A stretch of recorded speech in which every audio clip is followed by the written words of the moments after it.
Good evening, folks, and welcome to tonight's matchup here on the campus of Liberty University between the Liberty Flames and the Wake Forest Demon Deacons. I'm Adam Cornwall. Alongside me is Bennett Brown. Bennett, these two teams haven't played each other in quite some time, but Liberty was successful last weekend against Virginia Tech. Yeah, so Liberty, this is their second ACC opponent this season. They'll look forward to getting on the ice, going out hot, working fast, because that's what they did last week. They came out, they worked hard on the ice, and scored 4 times in that game, only allowed 1 goal. So we'll look for Liberty to do the same this week. Well, speaking of 4, Wake Forest has played 4 games already. This is number 5. Let's take a look at our Foster Fuels Who's Hot, and we'll start first with the Demon Deacons. That's right. We have Scott McLean. He had 4 goals and 2 assists so far this season in 4 games. So that's a point in every single one of the matchups that he's been in. So we'll look for him to score maybe a 1 or 2 goals this game. We'll see what happens. And as for the Flames, it's a familiar face, Bennett, Rob Ward. That's right. Rob Ward, he has 2 goals and 1 assist, and that's in just 1 game. So maybe he'll come out here, score a goal. We'll see what happens. He's quick on the ice, gets close to the goal, tries to batter it around a little bit. So we'll see what happens. Very creative is Rob Ward. The D2 Liberty Flames take on the Demon Deacons. When we get back, we'll have an opening face-off. Keep it locked here to Liberty Flames Sports Network.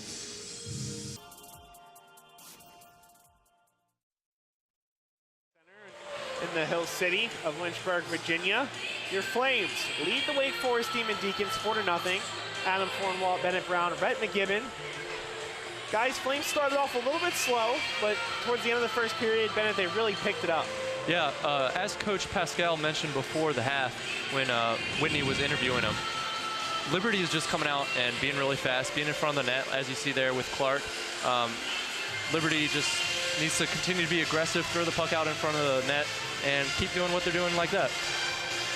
Wake Forest had a couple of opportunities on some odd man rushes, Rhett, and even on a shorthanded opportunity, just a little bit off, and I think they're going to have to find more of those opportunities if they want to get back into this one. Yeah, I think the coaching staff had the idea that you come into this game, you clog up the neutral zone, create turnovers, and then you have a quick counter-strike offense. Now, down 4-0, that's going to be hard to do, and the Flames aren't going to make that many mistakes. So you're going to have to open it up a little bit more, but when you do that, that goes right into the Flames' favor as well, because they have guys that can wheel and put the puck in the back of the net. So really, if you're being 100% honest, this is a superior Flames team to the Demon Deacons right now, but this is a great learning experience for Wake Forest. You see how you need to get better. You have to play the top-end teams to get there, and it creates a hunger in your group to know, like, all right, we've got a ways to go. We might be a real solid team in the ACCHL, but in order for us to be one of the league's best, we've got to improve, and they get a taste of that kind of hockey right now. Well, I think you had a similar mindset, Rhett, when you decided to play them last year. You wanted to play a team that, would keep you guys competitive, play a good team, a solid team that would make things interesting for your season and challenge your guys. And that's kind of what Wake Forest is doing here with this Liberty team. And with Wake Forest as well, they had 3 solid opportunities last period, and so they'll look to have more opportunities this period to try to get 3 or 4 solid shots again on goal. There's an opportunity there for the Demon Deacons. Now it finds Wake Forest stick. Backer able to get his stick out in front, and that goes all the way down to the far side. Taken down is Heisey, no call. Line change coming for the Flames. Bringing it up the ice is Mueller. He chooses to dump the puck down, and Epp able to scoop it up. We'll have a face-off. This is a hard game for Epper because he's making stops like that.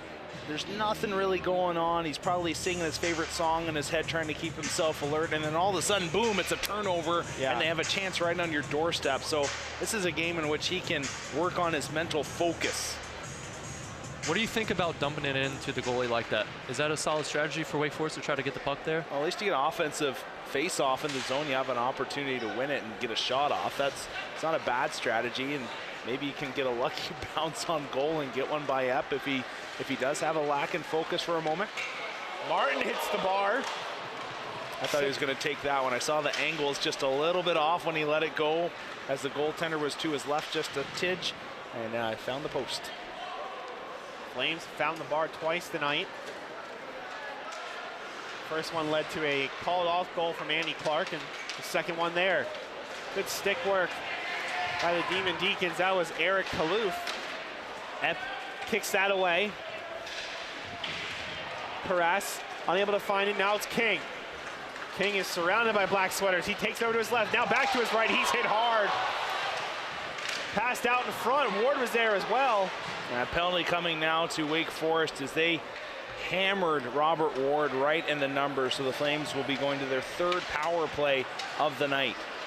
6 men on the ice for the Flames as Epp heads to the bench. King crosses out in front, patted away by Colangelo. Rebound. Wake Forest able to get on it, and we'll get a stoppage for the penalty. Wake Forest does seem to be a little frustrated now with that opportunity and the penalty that they just had. We're going to call it roughing, but Robert Ward did take a pretty nice hit right in the upper back. And you can see the Scott McKean going off. He's not too pleased with the call, and Kenny Malik, the linesman, actually is the one chatting him up and telling him he's going to have to calm down here. Perhaps he's going to get a 10-minute major to boot. Well, McKean does lead the team in scoring, but he also leads the team in penalty minutes. This is 8th on the season. 4 penalties for him thus far. We mentioned Rob Ward in the beginning of the game as well. Rob Ward with a nice stick work there going to net, drawing the penalty. I think he's frustrated. He's scored a point in every game thus far, and then kind of be shut down by this Flames team. Not really able to get anything going on offense. Now here's a pet peeve of mine. You should never, ever, ever wear 99. I don't care what league you're in. That's just hockey sin. And it bugs me, honestly. If I was a coach, and I think Coach Pascal does a fantastic job here in Wake Forest. I was just saying, if I was over these guys, I'd be like, buddy, don't even come to me with that question. No, you're not wearing 99. Just be retired in all of hockey, all around the world. It is. Yeah. That guy just decided to break history and the rules. And, you know, I wouldn't be surprised if Wayne's knocking on his door tomorrow. But, no, it's just, you can't wear 99. Now, what about wearing a white helmet when everyone else is wearing a black helmet? That's unfortunate. We'll just put it that way. You know, I've had situations actually when coaching, and you know, in this league, anything can happen. I had one time where we went on a road trip, and one of my better players, he just goes, "Coach," I'm like, "Yeah." He goes, "I forgot my skates." And I'm like, "How on earth?" Lamoureux tucks it home, 5-0.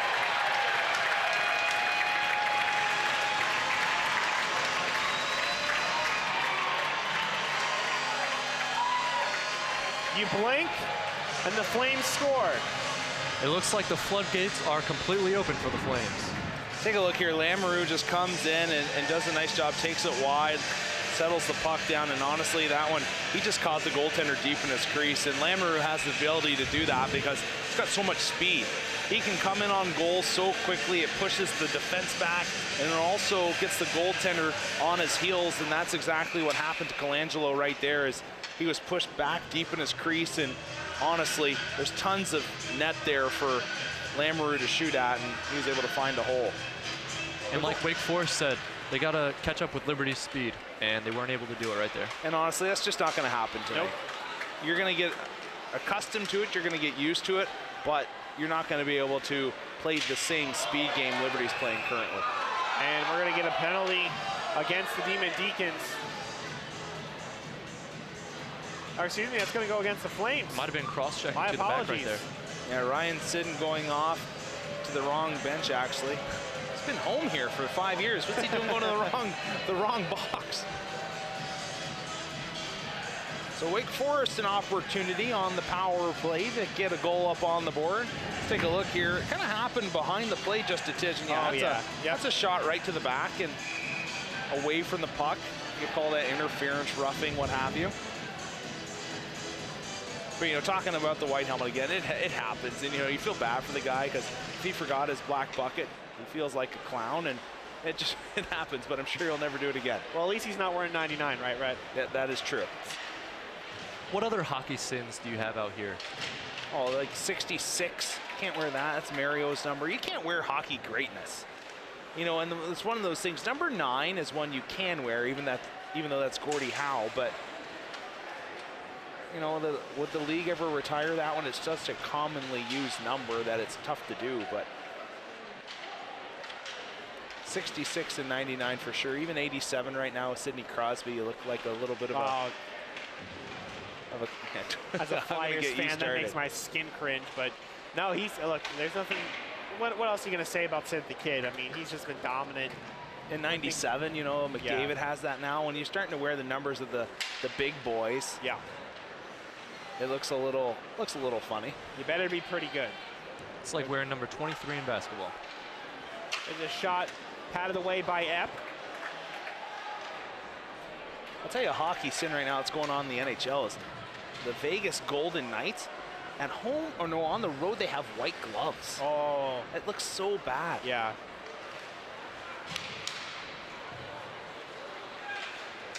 Karras knocked down.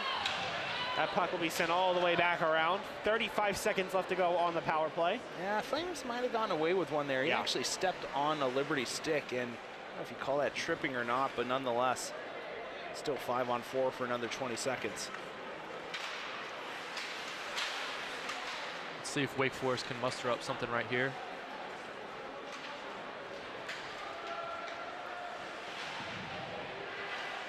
Flames fighting for it behind their own net, unable to clear it. Perry went chasing as well. 5 seconds left on the power play. Flames looking for one. Excuse me, the Demon Deacons looking for one last shot. And that's tipped away. It was Demonkos. Sit-in, passing it out in the corner. All goes off the skate of Demonkos. He almost got an assist from number 99 right there. Yeah, that happens when you're wearing Gretzky's number. Roy keeps it in, dumps it back to Wilson. Back to Roy. Roy with the shot. Nice save there. Oh, rebound opportunity. Colangelo couldn't get a hold of it. Eventually, he will do so, and we'll have a face-off. Yeah, nice effort there by Perry digging that puck out. And with that, let's send things down to Whitney. Thanks, guys. Michael Niederer and Blake Flanders. These are two freshmen that have caught a lot of people's attention. Give you a little bit of background information about these guys. Michael was born and raised in Minnesota. Blake is from Buffalo, New York. And this is kind of where their love for ice hockey began. They grew up playing the sport, fell in love with it, and now they get to play at Liberty University. When we come back, I'm going to talk a little bit about the keys to their success and how they've been able to step into leadership positions despite being new to the program. Guys, back to you. Thank you very much, Whitney. I'm very interested to hear more about these two young players. Up the ice comes Wake Forest. Nice pass out in front. I think Flames got away with another one there. Richardson swinging his stick in front, and Wake Forest took a tumble. Oh, passed out in front, and probably should have had a better look at that. Yeah, what I was talking about, you know, Epper can go to sleep for a little while, and then he wakes up, and there's two on 0 down deep in the zone. Crane sends a man to the boards. King fighting for it as well with Crilly. Things are getting a little bit chippy now. Crane gets back up, still has the puck. He's trying to kick it out of the corner. And now he'll just sit on it. Yeah, see, there's a... Oh. And Ben Hughes, he's got every right to be upset. Goes at him with two hands to the face. And if I was Crane, I'd be throwing a bomb right back at him as well. That's a gutsy little play there by Curtis Golden. And I'll be honest, that you can argue that's a headshot because you got two hands right to his face and you take two strides to complete the hit. Yeah, Curtis Golden just came in there a little bit late, right to the back of the head. So Wake Forest is going to end up on the power play after that. And head coach Ben Hughes is not happy whatsoever. He wants an explanation. Danny Logan's losing his mind on the bench as well, and rightfully so. The whole Flames coaching staff should not be happy. And this is the first time Ben Hughes has an opportunity to speak to the official. The first time I've seen him get a little bit riled up on the bench. It'll be interesting to see because you come from Kirk Candy, who wears his heart on his sleeve, right? And he's doing some door slams and whatnot. Ben, he seems like a bit more of a calmer guy, but you never know when you get out behind the bench. Tempers start to go a little bit. Well, here's the thing that would make me mad, is that if Ben wants to talk to the ref, he doesn't come over. Like, it's not like he's chatting his ear off all night. Right. At least communicate to him what's going on. Well, it looks like Jackson Roy's the one who's got the explanation of what happened there, and Hughes will have to find out from him. But I don't know if that's just because they're not familiar with Ben Hughes, or obviously he played the D1 level, but maybe he's not getting the little bit of respect there.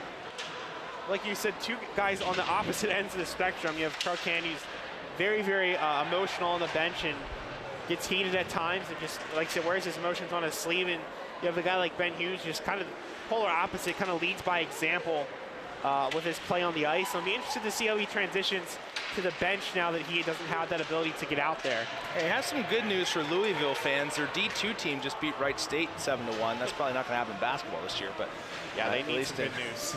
At least in ACHA hockey, they're honestly, okay. For them at this point, no news is good news. That is true. Mueller sends the puck back down to Damankos. King tried to take you 1-on-3, but couldn't. Wake Forest slowly taking the puck up the ice. That'll be a long shot, and it finds the net of Epp, and we'll get a face-off. 11:52 left to go in this one. 47 seconds left on the power play. There's Mr. Epp. Nice new bucket, paint design by Epp. I like it. It's simple, clean looking, kind of Roberto Luongo-ish, if you will. It's a solid looking mask. Face-off won by the Flames. They'll send it all the way back down, and Wake Forest will have to reset. You know, another good point brought up by Whitney in the fact that Flames are starting to get some guys from Minnesota into the system, and that was something you didn't see much of up until last year when Brock Thompson came to Liberty. And wow, has he performed? Yeah, he's been solid, you know, on that first line, a guy that can move up and down the lineup. And I was recruiting a kid for D3, this defense from Minnesota, and I believe, you know, we got Niederer this year from Minnesota, so starting to trickle down, and if you can get some guys from the old hockey state, you're in good shape. Yeah, definitely the heavy focus has been on, you know, Canada in that area, but Minnesota, another good one, and Buffalo as well. Anytime you get up north, you're looking pretty good. Well, and your own Game On show, you've recruited a Minnesotan. There you go. Yeah, it's not my show, but yeah, we did. You know, that might have been a bit of a misread in the scouting report, but no, I'm totally kidding. No, it's we're glad to have Bobby on the show. She knows her hockey pretty well. Yeah, she worked for Fox and was part of the Minnesota St. Cloud broadcast as a sideline reporter. Crane trying to take it into the neutral zone, but he loses it. Wilson will look to reset. He's got Glick there as well, but it'll eventually fall to Crane. Crane pokes it through, and he's sent into the boards. Crane still fighting for it at center ice, along with Glick. Eventually it's scooped up by Wilson. And we'll get a stoppage of play. Offside will be the call. Yeah, Ben Gilbert looks to be getting kind of aggressive in the boards with some of the players. That last play, we saw him hit 2 guys right into the boards. Red, if you noticed, I'm working on my offside just for you. You know what? Don't even worry. I had to actually do that last year, and I realized I said offsides. Yeah. And so it took me a summer to kind of get that under control. I remember you and I had a conversation about it. Technically, neither one is wrong. I believe offside, though, is the proper term. Offside is the Canadian way. Offsides is American. But in soccer, it's offsides. Oh, out in front there was Flanders. Wiesner sends it back along to Niederer. Niederer fighting for it. Sidden taking his time. He trips and falls, and Cecchini's right there. Niederer sends it all the way back around. He was looking for Wiesner. Scooped up by Niederer. He can't get through the defense. Puck trickles to him anyway, and we'll get a stoppage of play.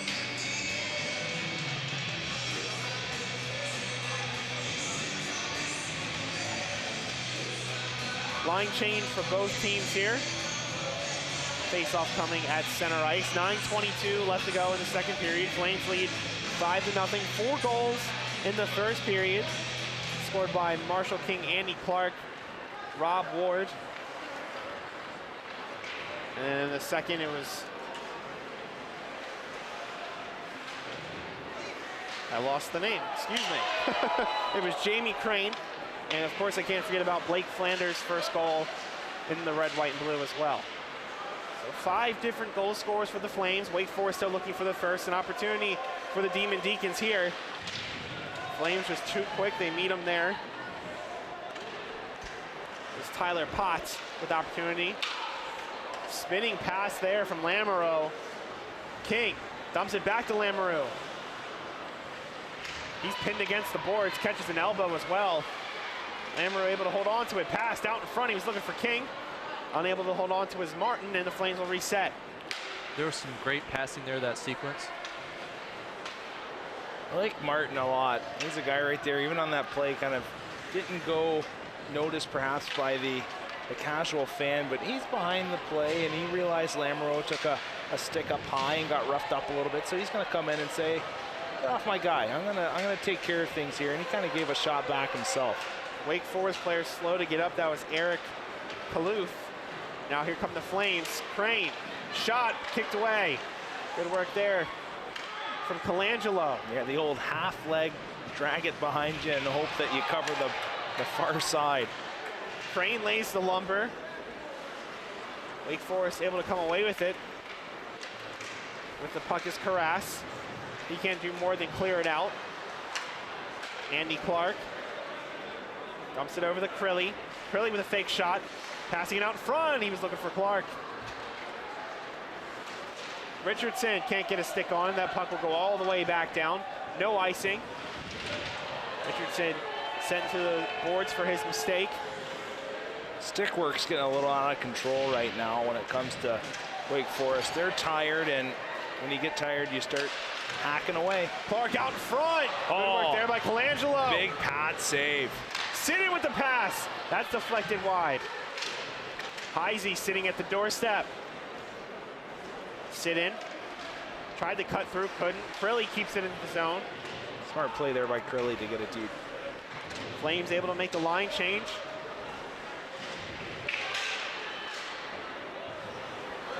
Sit in will stop it at center ice, but it's tipped away by Wake Forest. Puck trickles through to Solvoletti. Solvoletti regains possession, can't get a shot on net. Flames send it high in the air, and it looks like it went off the ceiling, and we'll get a stoppage of play for a face-off. 6:26 left to go in the second period. Adam Cornwall, Bennett Brown, Rhett McGibbon. For those of you perhaps wondering, the Division I team on the road tonight up in Rutgers, currently leading 1-0. Sam Carlson with the goal. Tell you what, you want to talk about a freshman with some promise, Sam Carlson. He's a man. Like that guy is big boy. He is big. Yes, I talked about that last weekend during the midnight game. Really, you had Grant Garvin, that was your size last year. This year, you got a number of freshmen coming in that are just giants. Carlson, all big fellas. Heisey will go chasing. It's Gilbert who finds the puck. Perry eventually gets it away, but Wake Forest will recover and send it down the center ice. Kaloof is back in the game after getting that big hit earlier. Chasing for the puck is Kaloof. Backer holding on to it. Heisey. Cross ice pass down to Wilson.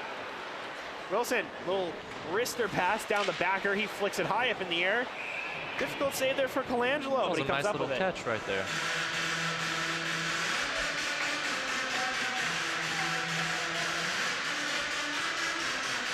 Corey Colangelo, solid performance thus far here in the second period, is giving up the lone goal.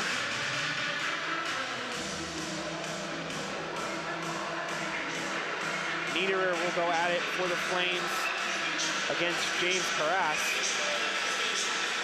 on the face-off. Face-off won by the Flames, it's taken by Martin. Martin, oh, good work there from Flanders. Passes out in front, he was looking for Wiesner, just couldn't get a stick on it. Flanders sent down, Roy tries to clear it, but coincidentally, Flanders sends it back through into the neutral zone.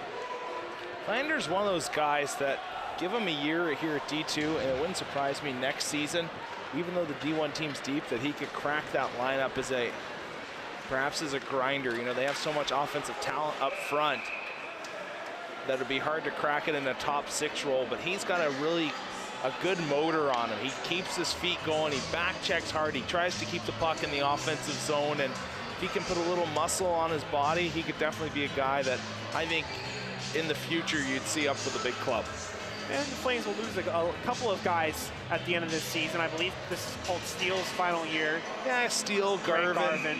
you know, there's a one top 6 hole that you're going to need to fill with Grant Garvin, but obviously Flames are going to bring in recruits again, and then you have internal growth. So, like I said, it's going to be hard to find a top 6 spot with D1 here in the future. Certainly a 3rd or 4th line spot, though, at that next level could be the place for Flanders, but I'm sure head coach Ben Hughes is loving to have him here at the D2 level. And he's slowly but surely making a name for himself. I'll be honest, I look at this D2 team and I really wonder if this year's group is better suited to win a national championship than last year's team. And the reason I say that is I like their defense. I like the makeup of this team a lot. I like your Andy Clarks, your Kings, and I know this is a game that's hard to get a complete read on how they're going to play because they can kind of dangle a little bit more and be offensively creative, but when it comes to just grinding it out, I think this is a team that can be really tough to play against in a tournament. Lamoureux was looking for Ward, couldn't find him. Wake Forest choosing to clear out the center ice. Yeah, Red, I'd have to agree with you. I think top to bottom, this team, with the youth coming in, I think is really the biggest difference. There was a lot of veterans on that team last year, and the youth was kind of more in the back end. I think with now a couple of younger guys at the forward spots and a little bit of a more experienced defense is really going to help Liberty a lot. Yeah, like, you know, you had great defense last year. Like, don't get me wrong. You had Matowski, along with him. You had Huntington, and you had a long list of guys that were just solid. But there's something about this team I like, and I don't know exactly. I can't put my finger on it exactly, but I think they have the making to do something special if they can just grow together throughout the year. Well, you said, you know, they have a few grinders on their team that are willing to put the puck right there, make a nice shot. Crilly whiffs on the slap shot. Wake Forest comes up with it, and they choose to dump and chase. And icing will be the call. And you guys are saying that this team might even be better than last year's team. And last year's team, they had a 97 win percentage. So. Yeah, very good team. Only lost, I believe, 1 game last year and tied another. Yeah, and, you know, I'll say this right now. This team, you know, I'm going to probably make some people mad, but I think they'll lose more than 1 game throughout the year. Yeah. Because that's part of the maturation process, the learning process. But there's just something when you have a group of guys that are physical and nasty, and you also have the scoring touch, it just does well, especially when you get to that pool play style that's at the Division II level. And, you know, I could see this group making some noise. And the one area, I don't know if I'd say it's a weakness, but I think has the most room for improvement would be defensively. Yeah. And, you know, you've got Glick and Richardson that didn't play a ton of minutes last year. They're playing in they're playing more minutes this season. Roy is going to have to really get a ton of workload. Martin's a freshman, so there's tons of room for improvement there. That's just you're going to see this group get better and better. And Sidden's going to have to really lead the way and just be a strong leader and a voice on the back end when things perhaps get a little hairy. Speaking of Sidden here, he is moving over to his left. Pass over to Crilly with a shot. That's patted away. Clark sends it back along the boards over to Crane. Crane holding onto it, looked to sling it out in front, couldn't do so. Well, we talked about the guys moving down from D1 to D2. If I remember correctly, none of them were on defense.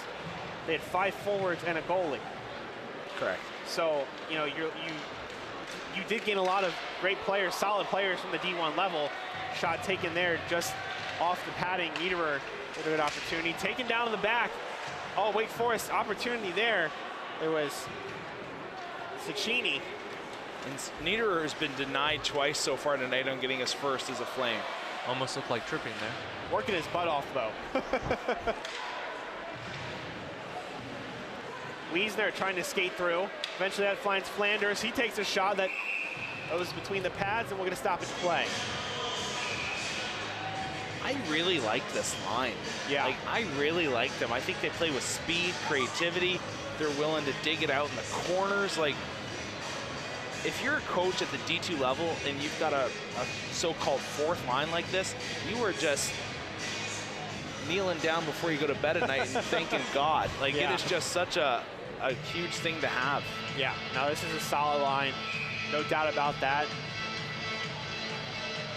Like you said, I like the combination of the youth mixed in with Wiesner, who's just, a wily veteran and agitator, I guess you could say, really going to get in the head of the other team and allowing the focus to be on him, and letting guys like Nieder and Flanders, who might be a little more technically sound, to get open opportunities.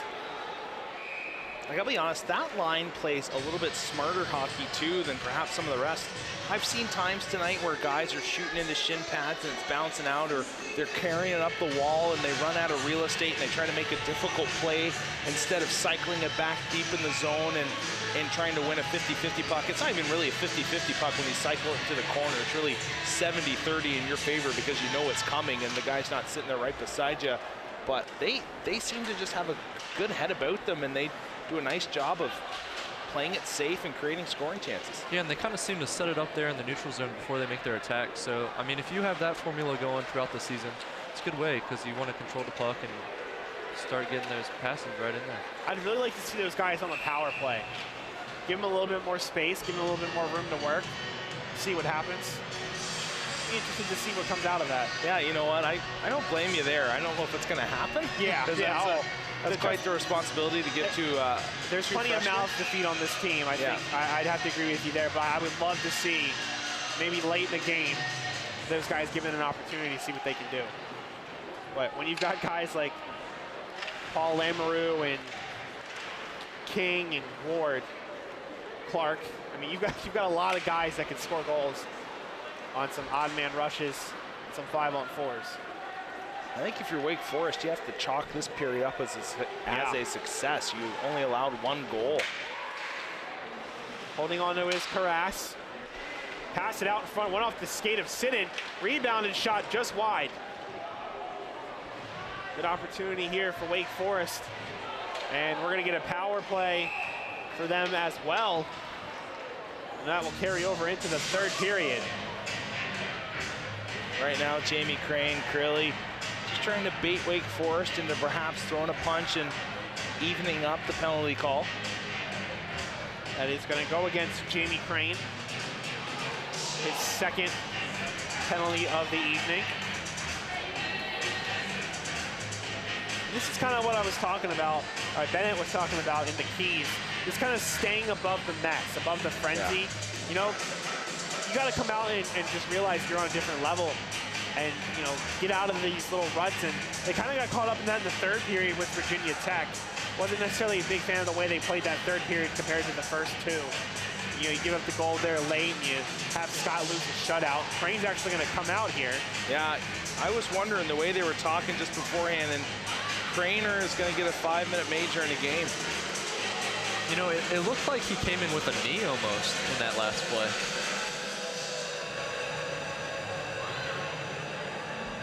We'll get a update here shortly, and Coach Ben Hughes looks very confused. And the crowd's getting into it too here at LaHaye. We'll have to wait and see. Ben Hughes there pointing. He's like, I want to talk to the big guy. Kenny Malik is a veteran. I like Kenny. I actually used to play against him in a men's league back in the day. He's a quality guy, real fun guy, keeps it light, but he does an excellent job of communicating with you. And right here, Ben, yeah, I was about to say, I would have lost my cool if the ref didn't want to chat to you about it, but yeah, he's going to talk things over now, get an explanation from the official.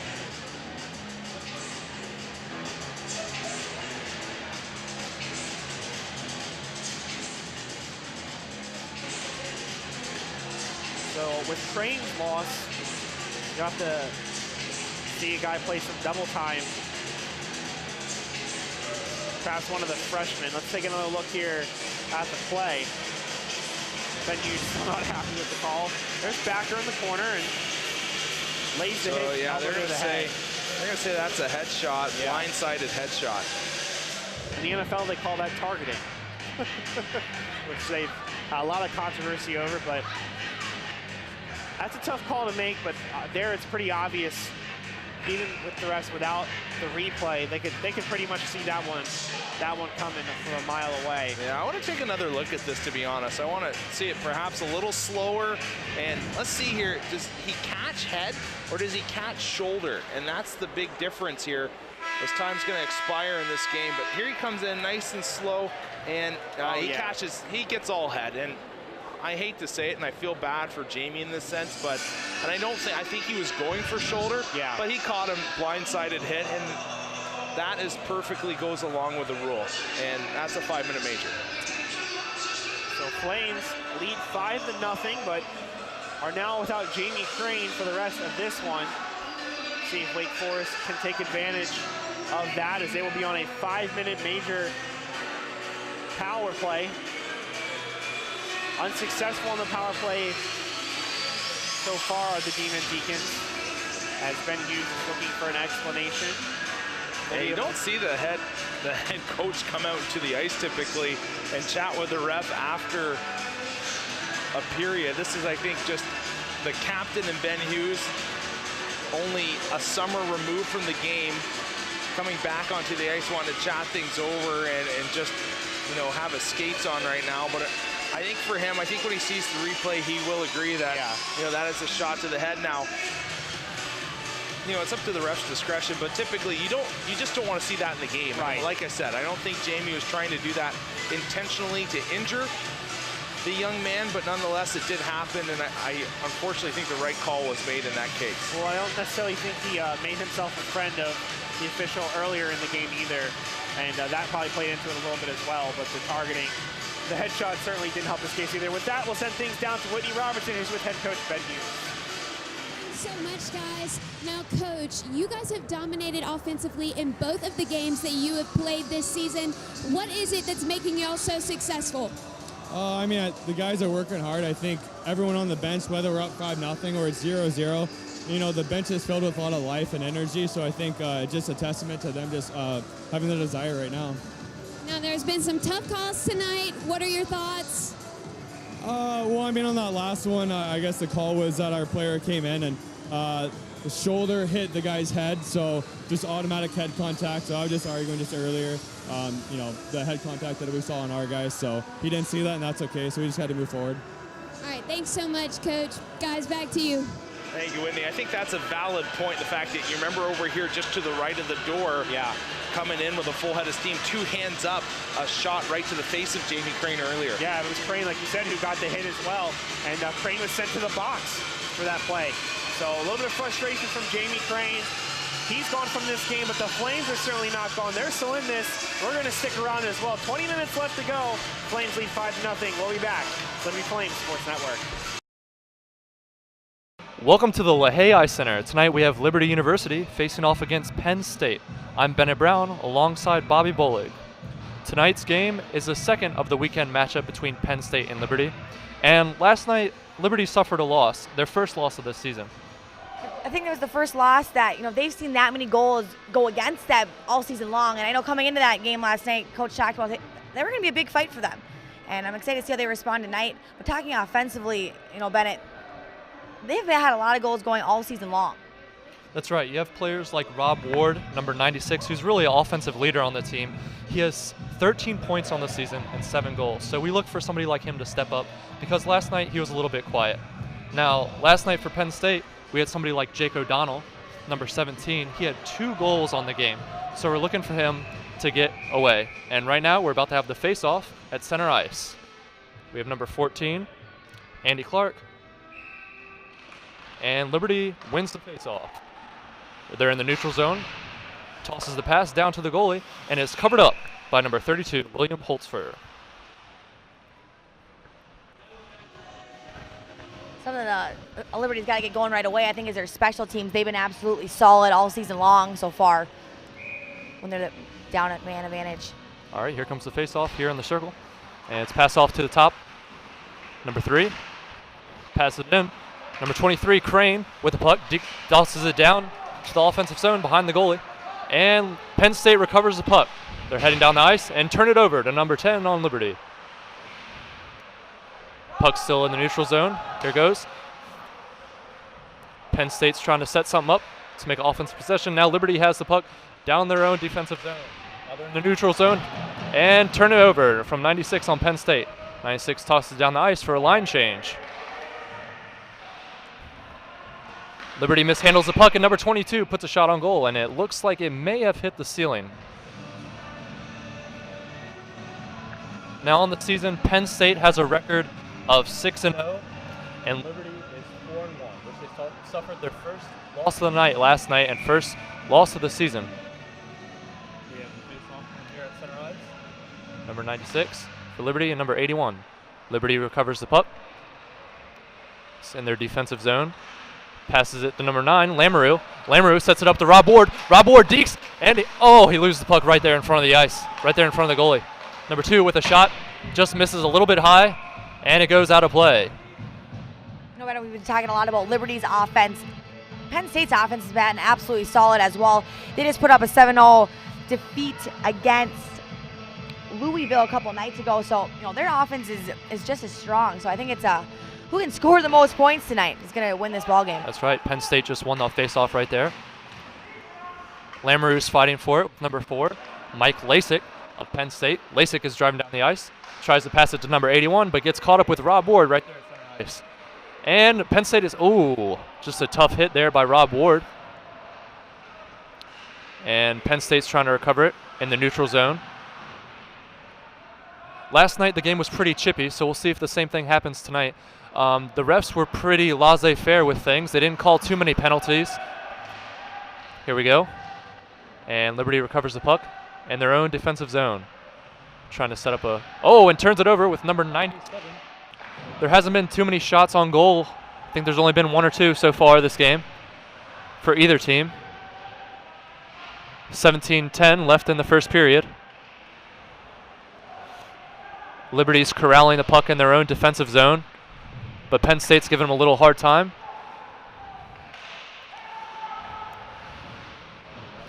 A bunch of skirmishing going along the boards here. And the puck is just coasting along.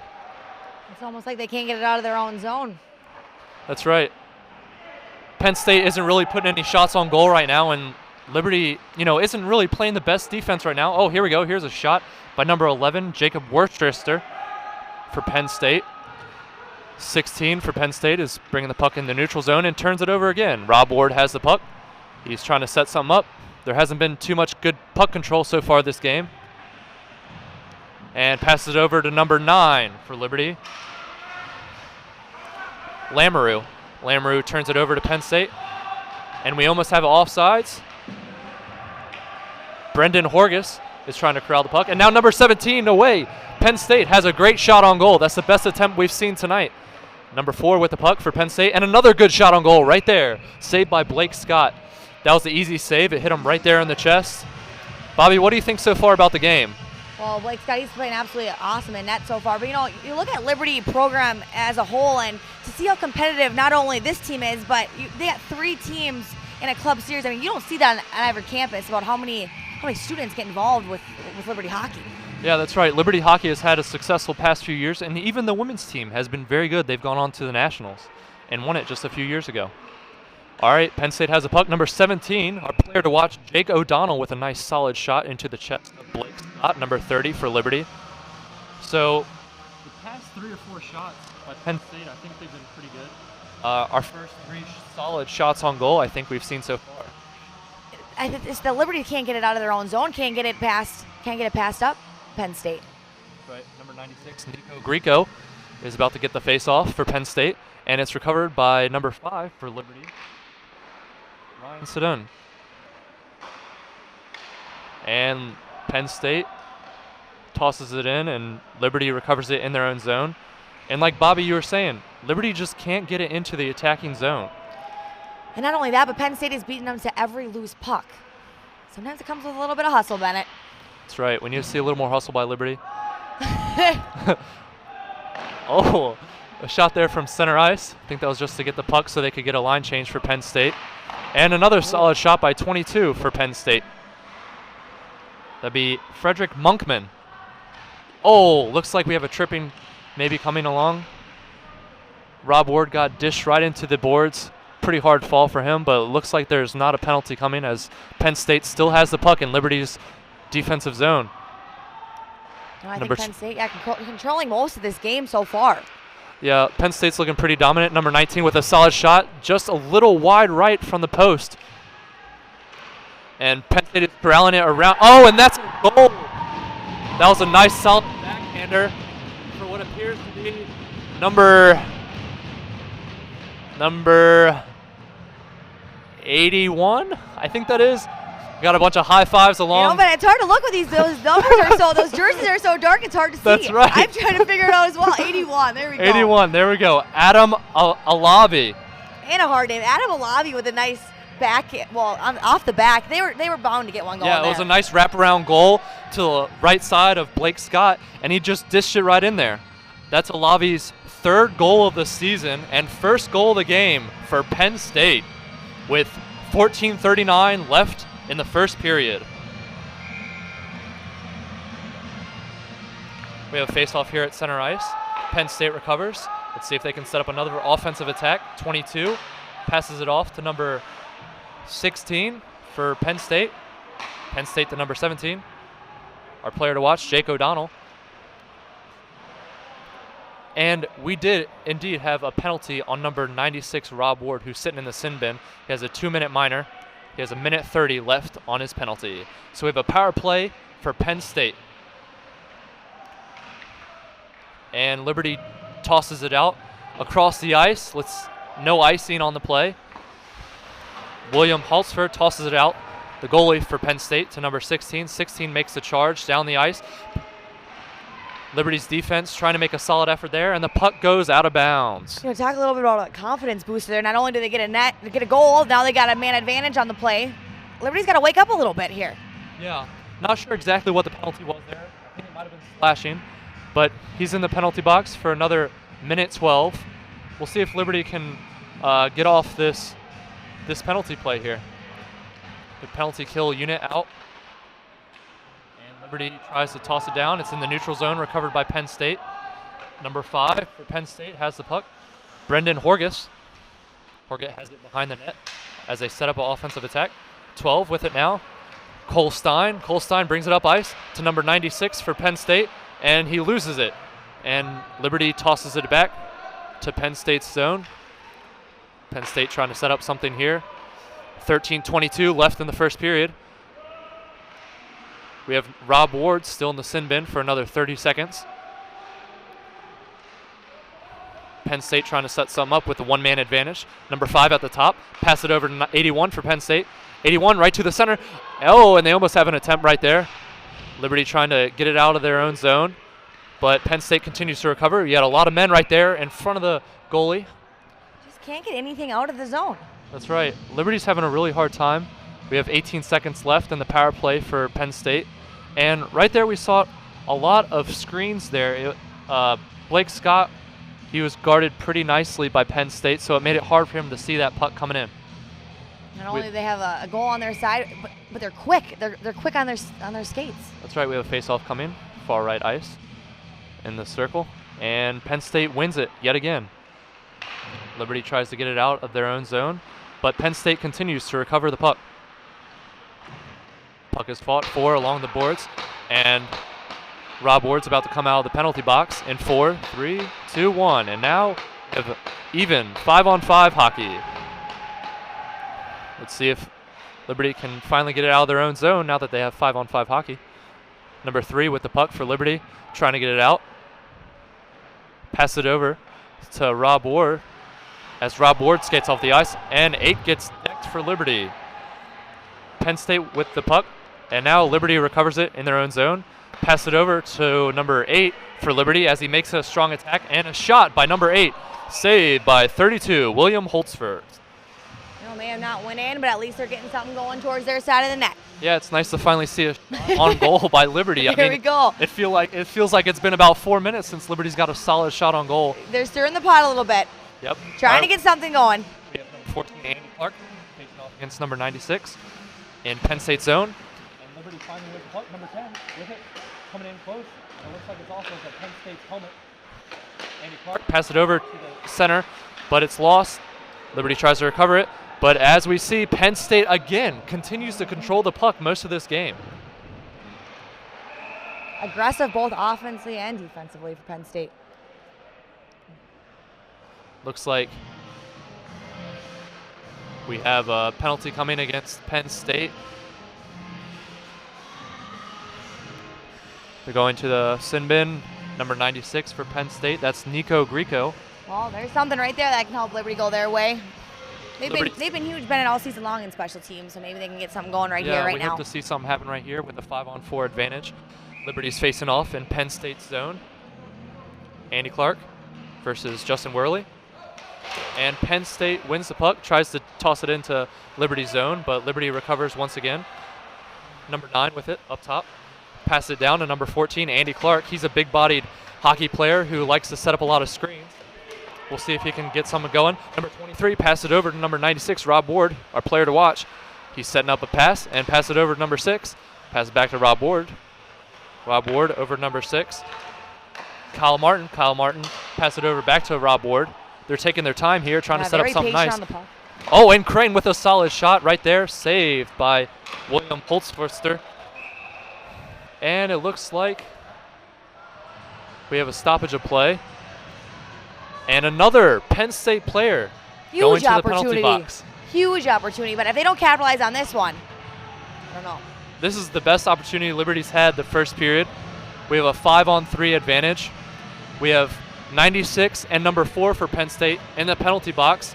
It'll be 1:21 left on the 5-on-3 and 2 minutes left on the 5-on-4.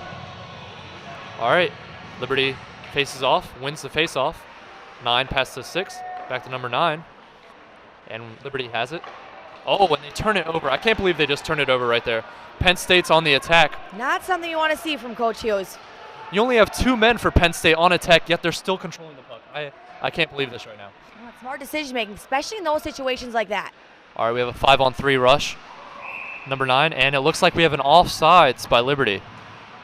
Liberty's making a lot of mistakes right here. They're not taking care of the puck, and they need to have the advantage right now. You know, offensively, they've been doing all season, but you look at them now, and they're very patient with the puck, but not making the best decision making right now. We have face-off at center ice, Crane versus number 10 away. And Liberty has the puck. Rob Ward with the puck here at center ice. In the neutral zone. Liberty trying to set some up, make sure they don't get the offsides here. Rob Ward with the puck, passes down to Crane. Crane back to 96. Rob Ward over to 6. And they're still setting it up, trying to get it to Clark, who's setting up a screen. Rob Ward to 6 again. And they're just passing along like it's a hot cake. Sometimes you just got to throw something on net, hope something goes Yeah, there. they need to make an attempt here. They're just passing it too much. They're killing off the penalty against themselves. Being patient is good, but sometimes you got to get it on net. Andy Clark's trying to set up the screen there. With Clark with Crane with the shot. Right on goal. Oh, and that was the best opportunity all night. But it looks like the goal has come off its crease once again. The ref comes over to talk to Lamoureux. You're looking for that center inside, Bennett. He's nowhere to be seen, and he looks like he's getting shielded, or screened in front of the goalie right there, but he's got to get open. That's right. Andy Clark's got to get open right there and try to set up that one-timer. We have 12 seconds left in the 5-on-3. 2 players for Penn State in the penalty box. 10 minutes left in the first period. Penn State winning 1-0 right now. Liberty needs to get a shot on goal here. And there's a goal for number 9, or for number 8. Michael Niederer. That's Huge goal by Liberty right there. I think that's a little bit of a momentum shift, I would say. There we go. That's what they needed right there, to take advantage of the power play right there. And that is his first goal of the season, Michael Niederer. So it comes at a very important time to tie up the game 1-1. Liberty won, Penn State won with 10 minutes left in the first period.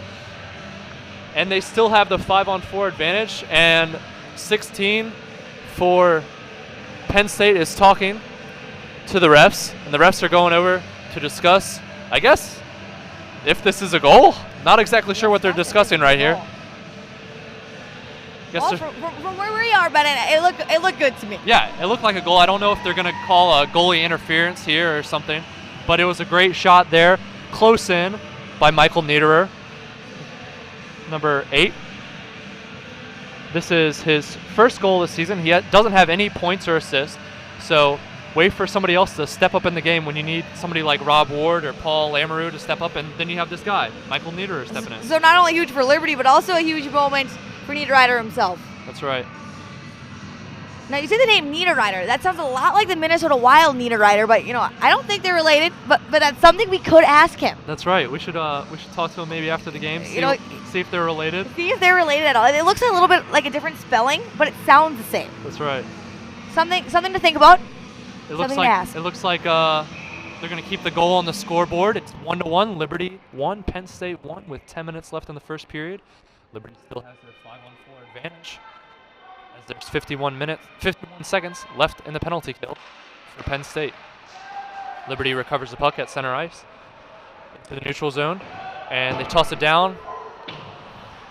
And there's a nice hit there by number 27 for Penn State. That's Michael Ludwig with a solid hit. And King recovers it behind the goalie. He's trying to set some up. Niederer with the puck once again. Let's see if he can get another point on the night. Niederer is trying to pass it over to King. King with it behind the ice. Gets tripped up a little bit there. Toss it in front of the goalies. And Roy has it, the captain for Liberty University. They turn it over, trying to pass it. Oh! And a nice recovery by number 7 for Liberty. That would be Blake Flanders, the freshman. And it looks like we have a penalty coming, some roughing along the boards. Very aggressive Penn State brings an aggressive both offense and defensive game. I think it's important for Penn State to be aggressive, but at the same time, they can't be having guys in the penalty box the whole first period. There's a difference between being aggressive and being smart defensively, and right now they're hurting themselves. Right, they have 2 men in the penalty box. Number 4 for Penn State is about to come out, Mike Lasik. Another huge opportunity for Liberty. With the 5-on-3 advantage. 1-1 is the score, 9:12 left in the first period. Andy Clark facing against Justin Worley, Penn State, on Penn State's side of the ice. And Liberty wins the faceoff. Crane has it. And we have a Penn State player coming out of the penalty box. It's a 5-on-4 for Liberty. And we have a small little coaster of a shot coming into the goalie. Number 32, William Holfoster, with the save there. And we'll have another face-off coming. Now, Liberty is having a football game today against, who are we playing today? They're playing a Big South Conference team, Monmouth, up in New Jersey, towards New Jersey, I'd say. It's about halftime. They were down 20 by 28. I will look and see at the score. We'll find that a little bit later for you. Yeah, but we have Liberty with the puck in their own zone. There's a line change coming for Penn State. Liberty with the puck, trying to set some up with the 5-on-4 advantage. Number 9 for Liberty has the puck currently. Paul Lamoureux to Clark. Clark gets tripped up right behind the goalie and turns it over to Penn State with the 2-on-2 rush. Let's see if they can set some up. Jake O'Donnell with the puck, dishes it off. Back to number 8 for Penn State, and they turn it over. Here's a good attempt, 2-on-1 rush for Liberty. Oh, and a nice shot by number 23 right there, about 10 feet away from the goal by Aaron Crane. A huge part of Liberty's game plan is special teams, Coach Hughes said coming into this one. So hopefully they can take advantage at least of a man advantage now. That's right. And Flanders has the puck in their own zone for Liberty. 23, Jamie Crane. I said Aaron Crane earlier. Jamie Crane with the puck coming in hot. Has it behind the net, looking for the wraparound goal possibly. Passes it off to number 2 for Liberty. 2-5. Back to the key here.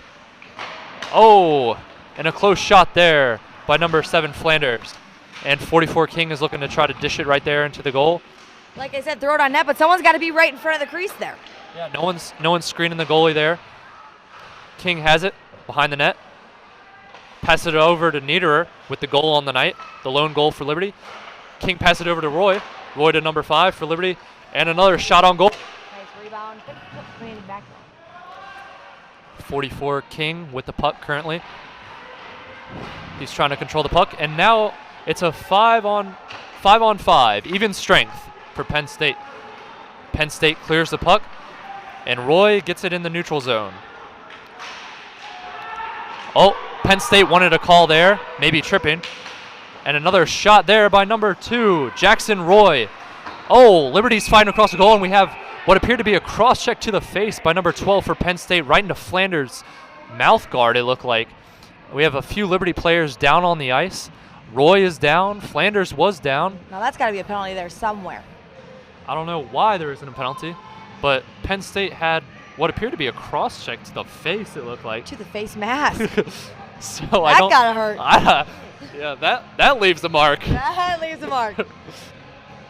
We'll see. Penn State's coach is having a word with the ref.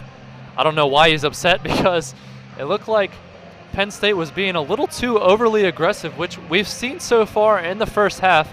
I'm guessing that this is part of their game plan. I mean, you see the first penalty, you see the second, now this. I think this is just how they roll. Yeah, I'm thinking Penn State has a good orthodontist department, because they're trying to knock out Liberty's teeth right now. All right, we have a face-off here at center ice. Number 10 has it for Liberty, loses it to number 8 for Penn State, and it looks like the puck goes into Liberty's bench. So we'll have another face-off here at center ice. So what do you think about so far of Penn State's play versus Liberty's? I feel like Liberty started off a little slow, but I feel like they're picking up the speed, picking up momentum. You know, the first half of the game was in their zone. Now it's down in Liberty's zone. So, I mean, they're very evenly matched, just like Coach Hughes said coming into this one. Yeah, I think the penalties really helped Liberty there to get some momentum. Now it's 1-1, Penn State versus Liberty in the first period with 6:38 left. Even strength, as Penn State has had a ton of penalties this first half, first period, and Liberty has it in their own zone. Loses it to Penn State, number 22. 22 dekes it off to number 19, and 19 with a solid shot, saved by 30. Blake Scott, the goalie for Liberty. You know, a huge game for him already this first period. You know, that defense has got to step up. It gets the goalie every single time. Yep. Something they got to work on Yep. second period. Penn State's had a lot of shots on goal, whereas Liberty's just had a few. And even when they did have the opportunity to put some shots on, they were passing the puck around, I think, a little too much. A little too much, which they got caught in a couple of them. It looks like Blake Scott was checking out his hand. He may have got a little bruise from that hot saucer of a shot right there to him. With the face-off here. Another shot by number 27 for Penn State. And Liberty recovers the puck in their own zone. And now they have it in Penn State zone. 26 passes it over to number 5. 5 back to 26 for Liberty. And we try to get a shot on goal, but just missed a little bit in front of the net. Penn State trying to get on the attack, but loses the puck at neutral ice. And 27 tosses it back down into Liberty's zone. Liberty tries to set up an offensive attack. And the puck is sitting here, center ice. 16 for Penn State has it. And it looks like we have an offsides for Penn State, which number 16 for Penn State was getting a little frustrated that they called an offsides. That's Andrew Beck. Beck has 3 goals on the season, 5 assists, so he's somebody else to watch out for Penn State. We'll see if they can muster another goal, because Penn State's been pretty aggressive so far this game. We have a face-off here coming at center ice, and Penn State wins it, but turns it over to number 23 for Liberty. He's coming into the attack, loses the puck, and they still have it. Liberty has it right there behind the net. Battle, it's a battle right there in the crease. And once again, Liberty loses the puck.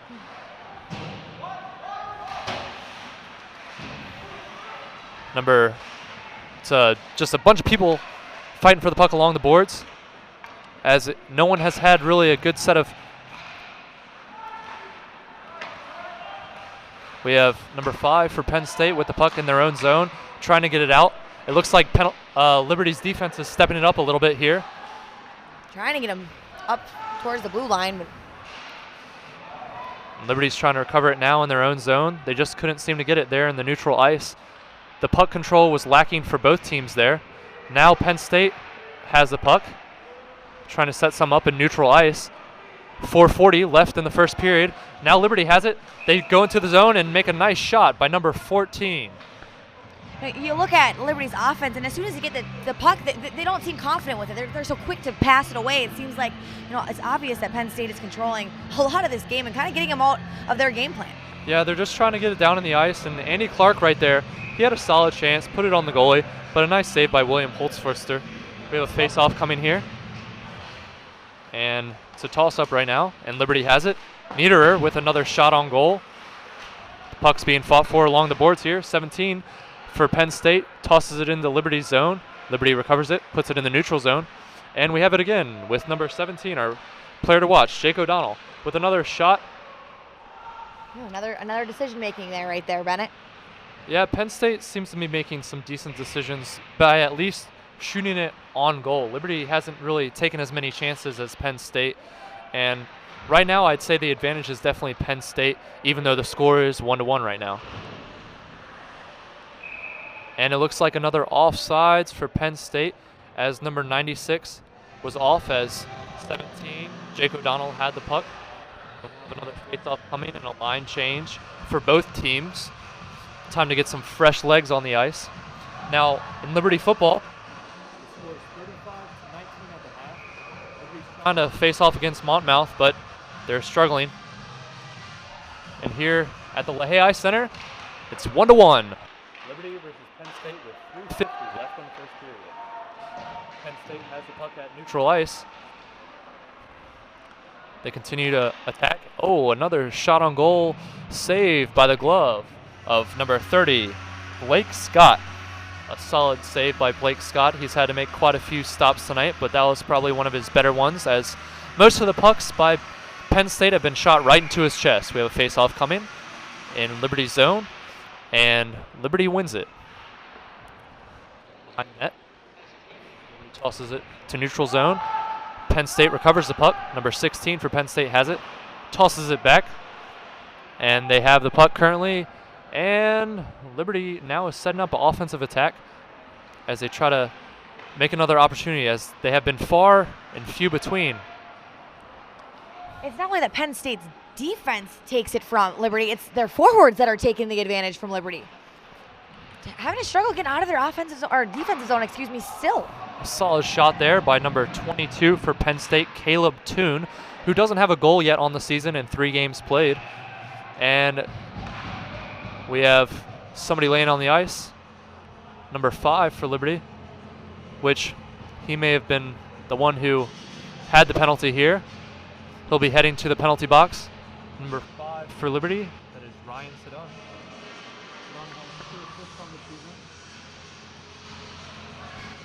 They're looking to have some more offensive production, but it's hard when you have a guy sitting there in the penalty box, so it'll be a 5-on-4 advantage for the Penn State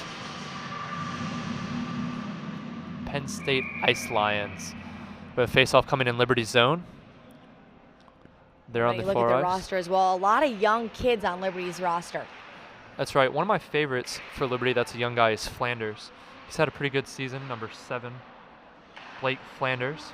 He has 1 goal in the season, which came in the first game, and he's looked pretty hot. We have a lot of roughage going on, and the puck goes out of play for Liberty. We'll have another face-off coming here with 2:44 left on the first period, 1:40 left on the penalty. We have Ryan Sedun sitting in the bench, sitting in the penalty box. You know, it's another thing too about Liberty coaching staff is Ben Hughes. This is his first year as head coach for this team, and you know, for a 5-1 record, I think he's doing pretty good. Yeah, I think Ben Hughes is having a great season as his first as a coach, as well as Blair Bennett, who was the goalie for Liberty's D1 team for a few years. So you have some Liberty alum having, you know, a pretty good season so far at 4-1 with their record, 4 wins, 1 loss.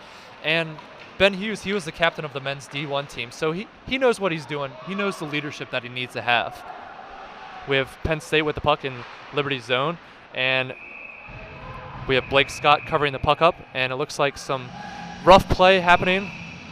A few hands being thrown just a little bit there, but no fighting. No fighting. Penn State bringing that aggressive play out to the ice again. I think Liberty's getting a little bit ticked, throwing some punches back. Yeah, last night there was a lot of fighting going on. Not so much actual fist fighting, but a lot of fighting along the boards. We had quite a few penalties so far tonight, but last night the refs were a little bit loose, so I think tonight they're cracking down a little bit on the penalties so that no one's losing a tooth like we were talking about earlier. A lot of money to replace those things. All right, puck here in Liberty's zone. Fighting along the boards here to get the puck. Liberty, number 76, trying to get the puck. And number 10 for Penn State recovers. Penn State controlling the puck in the offensive zone. We have number 7 passing it over, getting tripped up a little bit there. And the puck goes back into Penn State's side of the ice. We have 40 seconds left in the penalty for Liberty. 5-on-4 advantage for Penn State. 1-1 is the score with 1:40 left in the first period. I think on a penalty, they would not be taking their time down in their zone. That's right.